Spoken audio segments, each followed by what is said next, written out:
समझौता local administration ने उन उलमा हज़रात से करा दिया कि अब आपके लिए कोई रुकावट नहीं है, मंदिर का काम चल रहा है।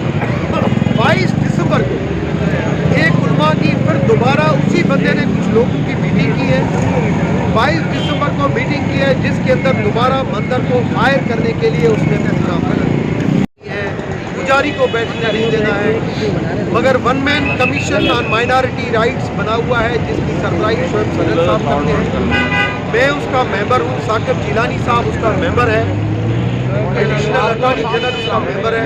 हम वहाँ पे गए 27 नवंबर 2020 को हमने जाके चीफ सेक्रेटरी, मगर हम वहाँ पे चलते गए और कैरी की जो आवाम है जितनी मोहब्बत हमें उधर से मिली आज तक जो मिलती है हम उसको कभी भी भुला नहीं सकते।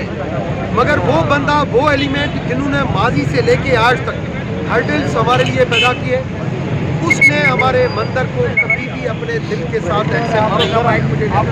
मैं जब भी वहाँ पे जाता था, हमारे बच्चे जाते थे, हमारी बहनें जाती थी, तो बहुत ज़्यादा सिक्योरिटी के इश्यूज होते थे। हमेशा उस मौलाना का हमें खतरा रहता था, मगर वो भी हमने हर चीज़ को पाकिस्तान की मोहब्बत में कि ये चीज़ें हाईलाइट नहीं हो, हमने इस तरीके से उन चीज़ों को बर्दाश्त करके लिए आगे बढ़ते गए।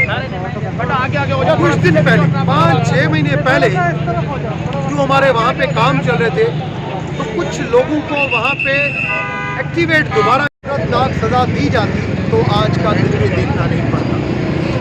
1997 के बाद ये 2014 तक ये मंदिर बंद था। 2014 में ये मंदिर सुप्रीम कोर्ट की तरफ से एक्शन हुआ।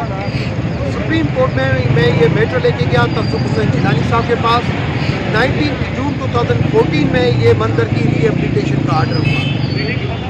2015 में नासिरुल मलिक साहब ने उसकी रिस्टोरेशन के लिए कोशिश की, मगर गवर्नमेंट की रिलेक्शन की वजह से वो मंदिर रिस्टोर नहीं हुआ। मगर 25 अगस्त 2015 को जस्टिस जवाद ख्वाजा ने इस मंदिर की रिस्टोरेशन के लिए by hook and book order किए कि ये मंदिर ये समाधि है, ये